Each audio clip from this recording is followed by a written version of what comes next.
अध्यक्षों को, कार्यकर्ताओं को, मंच पर उपस्थित अखिल भारतीय कांग्रेस कमेटी से बिहार के प्रभारी कृष्णा लावरू जी, प्रदेश अध्यक्ष राज्यसभा सांसद डॉक्टर अखिलेश प्रसाद सिंह जी, हमारे एमएलसी पूर्व कांग्रेस अध्यक्ष नेता विपक्ष डॉक्टर मदन मोहन झा जी, मंच पर उपस्थित हमारे प्रेमचंद मिश्रा जी, कृपा नाथ पाठक जी, छत्रपति यादव जी, हमारे विधायक विजेंद्र चौधरी जी विधायक हैं, मेरे सचिव अखिल भारतीय कांग्रेस कमेटी से हमारे सुशील कुमार पासी जी, हमारे बीच में राजेश जी, हमारी महिला कांग्रेस की अध्यक्ष सरवत जहां जी, हमारी महिला कांग्रेस की जिला अध्यक्ष जूही जी, आभा जी, उषा जी, पूनम जी, और मैं माफी चाहूंगी हमारे अध्यक्ष जो है जिला के अरविंद जी, कमलेश जी,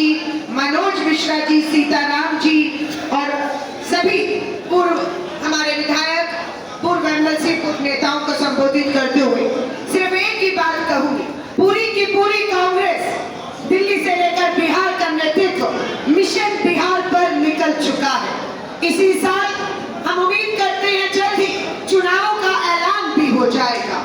इस बात से भली भांति दिल्ली की भाजपा और यहाँ पर बैठी नीतीश कुमार सरकार जानती है। 5 साल इन्हें याद नहीं आई कि मंत्रिमंडल में पद और मंत्रालय खाली पड़े हैं और जनता त्राहिमाम है। उनके हक अधिकार नहीं मिल रहे क्योंकि मंत्री नहीं है, विभाग नहीं है, सुनवाइयां नहीं। आज चुनाव में सीध आया है, 6 महीने नहीं आचार संहिता लगने वाली है और मंत्रिमंडल का विस्तार के नाम पर रेवड़ी बांटी जा रही। क्या कर लेंगे जिन्होंने कल शपथ ली है? क्या कर लेंगे 6-4 महीने में? आप जातियों को जो है संतुलन बनाने के लिए आपने किया है, लेकिन जाति संतुलन आप करना चाहते तो आप जाति जनगणना के आंकड़े जो दिल्ली में सर्वे रोककर मोदी जी बैठे हैं वो करवाते, और जिसकी जितनी आबादी जो राहुल गांधी जी का नारा है उसकी उतनी भागीदारी को सुनिश्चित करने का काम होता जो बिहार में नहीं हुआ। मैं महिला कांग्रेस की राष्ट्रीय अध्यक्ष, इसलिए मैं उस आधी आबादी की बात आपसे करना चाहती। मैं आप सभी से एक बात को साफ कर देना चाहती। सोनिया गांधी जी, राहुल गांधी जी, हम सबके प्रयास से 33% महिला आरक्षण कानून जो निलंबित पड़ा हुआ था, हम सभी के प्रयास से और समर्थन से महिला आरक्षण कानून जो है वो लागू पास हो चुका है, लेकिन केंद्र की भाजपा सरकार उसे लागू नहीं होने देगी। इस आधी आबादी का हक और अधिकार छीना जा रहा है। महिला आरक्षण के नाम पर झुनझुना दिखाया गया है, लागू करने की हिम्मत दिखाइए। महिला कांग्रेस दिल्ली के संसद सत्र में केंद्र की सरकार का घेराव करने जा रही है। 10 मार्च से सदन शुरू होगा। हम दबाव बनाएंगे, अगर सही में केंद्र की भाजपा सरकार और नीतीश जी आप महिला को हक देना चाहते हैं तो इन बिहार के चुनावों से पहले 33% महिला आरक्षण कानून को लागू करके अपनी 100 से अधिक सीटों पर महिलाओं को आरक्षित सीटों पर लगाकर विधानसभा में कलम सौंपने का काम करें। लेकिन मैं आप सबसे कहना चाहती, जो भी विधायक, पूर्व विधायक, मंत्री बैठे, ये सच्चाई है कि आज हमारे यहाँ पर 15 लाख बहनें, देश में 15 लाख बहनें, राजीव गांधी जी की 33% स्थानीय निकाय के जो चुनाव हैं उसमें उनको दिया आरक्षण, और 15 लाख बहनें पंच, सरपंच, पार्षद और मेयर तो इस कमरे में भी मुझे मिली है वो दिखती। एक नई खबर आई है जिसका जिक्र आपके सामने कर देना चाहती हूँ, और मीडिया के लोगों के बीच में भी मैं अपनी स्टेटमेंट देकर बात खत्म करूंगी। आज खबर आई है, महिला प्रधानों की कुर्सी पर बैठने वाले पति 90 हैं। आगे आया है, सरकार महिला जनप्रतिनिधियों के स्थान पर काम करने वाले पति, बेटे, भाई के खिलाफ सजा और जुर्माने पर विचार कर रही है। सुप्रीम कोर्ट के निर्देश के बाद बनी पूर्व नौकरशाही की समिति ने अपनी सिफारिश सौंपा है। अखिल भारतीय महिला कांग्रेस की अध्यक्ष होने के नाते इस सिफारिश का हम समर्थन करते हैं, क्योंकि ये 15 लाख बहनें जो देश में पंच, सरपंच, प्रधान, पार्षद, मेयर हैं, इन्हें सीधे ताकत मिलनी चाहिए थी, लेकिन आज भी उन्हें घर बैठाकर उनकी कलम छीनकर खुद हस्ताक्षर देश में किए जा रहे हैं। ये राजीव जी का सपना नहीं था। राजीव जी का सपना था कि सही मायनों में महिलाओं की भागीदारी हो, महिलाओं के हाथ में कलम और महिलाएं फैसले लें।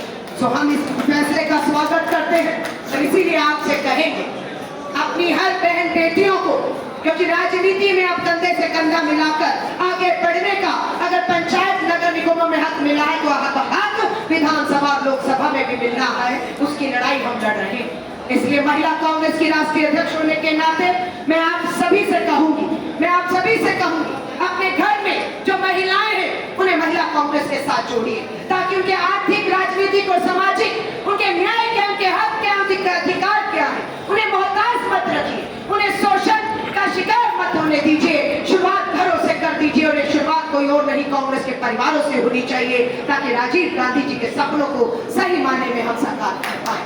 मैं एक और बात आपसे कहना चाहूंगी, आज देश भर में हमने सदस्यता अभियान चलाया, 5 लाख बहनें चुकी है। तेलंगाना राज्य में 1 लाख बहनों ने हमारी सदस्यता ली है। कारण क्या है, क्यों महिलाएं कांग्रेस की सदस्यता ले रही है? उसके पीछे कारण ये है कि देश में एक अकेला राज्य तेलंगाना है जहां पर कांग्रेस की सरकार है और घरेलू सिलेंडर 1200-1000 रुपए का नहीं, मात्र 500 रुपए की हमारी सरकार देकर महंगाई से राहत देने का काम कर रही है। हमारी बिहार में भी सरकार बनती है तो मैं विश्वास दिलाती हूँ, जो महिलाओं को महंगाई से राहत और 500 का सिलेंडर हमारी सरकारों में मिल रहा है, वो बिहार में भी मिलना हमारी सरकार आते ही शुरू हो जाएगा। हमारी आज सरकार कर्नाटका में, तेलंगाना में है। हर बहन पूरे कर्नाटक और तेलंगाना में सरकारी परिवहन बसों में फ्री यात्राएं करती है, उन्हें टिकट नहीं लेनी पड़ती है। पर क्या ये बिहार में हो रहा है? नहीं हो रहा। क्या ये बिहार में हो सकता है? बिल्कुल हो सकता है, कांग्रेस की सरकार करेगी। हम यहाँ पर भी आएंगे तो पूरी बिहार की महिलाओं के लिए यातायात सरकारी मुफ्त करने पर हम भी यहाँ पर कार्रवाई कर सकते हैं। हमारे यहाँ पर कर्नाटक और तेलंगाना में कर्नाटक की सरकार 2000 रुपया हर महीने की पहली तारीख को हमारी बहनों के बैंक खाते में डालकर उन्हें महंगाई और बेरोजगारी से राहत देने का काम कर रही है। हमारी तेलंगाना सरकार 2500 रुपया। क्या ये बिहार में नहीं हो सकता था? हो सकता है, लेकिन वो अब कौन करेगा? नीतीश जी आप और मोदी जी आपने सिर्फ वोट लेकर इस आधी आबादी को ठगने का काम किया है। इन्हें कोई आर्थिक ताकत नहीं। महंगाई और बेरोजगारी, जीवन की सुरक्षा की बात करूं, 2 दिन पहले 5 साल की बच्ची का जो है बलात्कार होता है, ये यहीं पर हुआ है। मैं आप सबसे कहूंगी, इस आधी आबादी को साथ लिए बिना ना कोई आप लड़ाई लड़ सकते हैं, ना कोई लड़ाई आप जीत सकते हैं। अगर आपको ये लड़ाई बिहार की जिस मिशन पे हम निकले हैं, अगर आपको लड़नी है और जीतनी है तो इस आधी आबादी को आपको साथ लेना होगा। और ये आधी आबादी आपके साथ कंधे से कंधा मिलाकर चलने को तैयार है। मैं यहाँ पर जिक्र जरूर करना चाहूंगी अपनी जीविका दीदियों का, आंगनवाड़ी आशा वर्कर बहनों को जो मानदेय मिलना चाहिए था वो नहीं मिल रहा है। मैं उन सभी जीविका दीदियों को, जिनकी संख्या बताई जाती है बिहार में 1,40,00,000 जीविका दीदी है, वो भी अन्याय, शोषण और उनकी जो जीविका है, उन्हें जो मिलना है काम के लिए वो नहीं मिल रहा है पैसा। हम विश्वास दिलाते हैं 1,40,00,000 जीविका दीदियों को कि अब इंतजार आपका खत्म हो रहा है। मात्र 6 महीने में कांग्रेस महागठबंधन की सरकार बनेगी और जीविका दीदियों को भी हम पूरा हक, अधिकार देकर आगे बढ़ाने का जो है ताकत देने का काम करेंगे। मैं सिर्फ यही कहूंगी, कृष्णा अलावरू जी प्रभारी आपके बीच में बने। अगले दिन ही बिहार बैठक की और लगातार 3 दिन से बिना रुके हम जिलों में जाकर कांग्रेस के कार्यकर्ताओं से बात कर रहे हैं, आपकी बात को सुन रहे हैं। एक भरोसा रखिएगा, दिल्ली में बैठे मल्लिकार्जुन खड़गे साहब, श्री राहुल गांधी जी पर जो फैसला लिया जाएगा आपको बिल्कुल सुनकर, समझकर, जो बिहार के संगठन के हित में होगा वही फैसला लिया जाएगा। इस विश्वास को मैं आपको दिलाती हूं।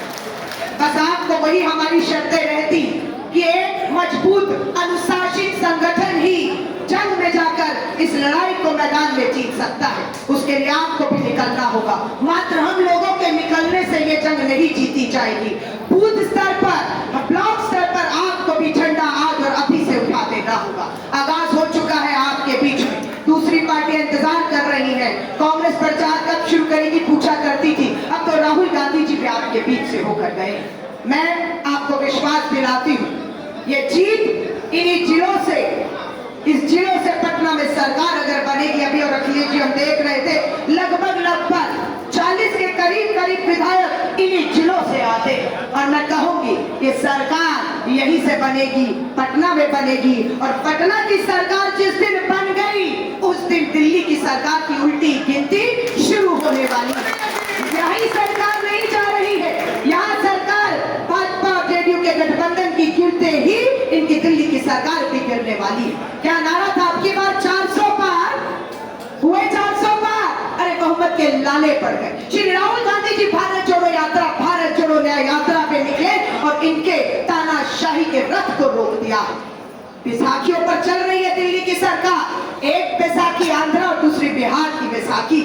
यहाँ सरकार गिरते ही, बैसाखी हटते ही इनकी दिल्ली की सरकार गिरना तय है और न्याय होगा। मैं इस बात को विश्वास दिलाती हूँ। आज युवा कांग्रेस के हमारे भाई गरीबदास भी बैठे हुए, लगातार बेरोजगारी को लेकर, लगातार युवाओं के मुद्दों को लेकर हम लोग पूरी तरह से, महिला हो, युवा कांग्रेस हो, हमारा एनएसयू छात्र संगठन, हर कोई मिलकर हम लोग अग्रिम संगठन जो हमारे हमें ताकत देने का काम कर रहे हैं। पर एक दूसरे की तरफ उंगली और एक दूसरे की तरफ उम्मीद करने से पहले हम सबको मिलकर ऊपर से नीचे अपने गिरे बालों में झांकना होगा। हमें ये देखना होगा कि हम 24 घंटों में से अपने कितने घंटे, अपना कितना समय जमीन पर जाकर लोगों के बीच में उनके मुद्दों पर दे रहे हैं।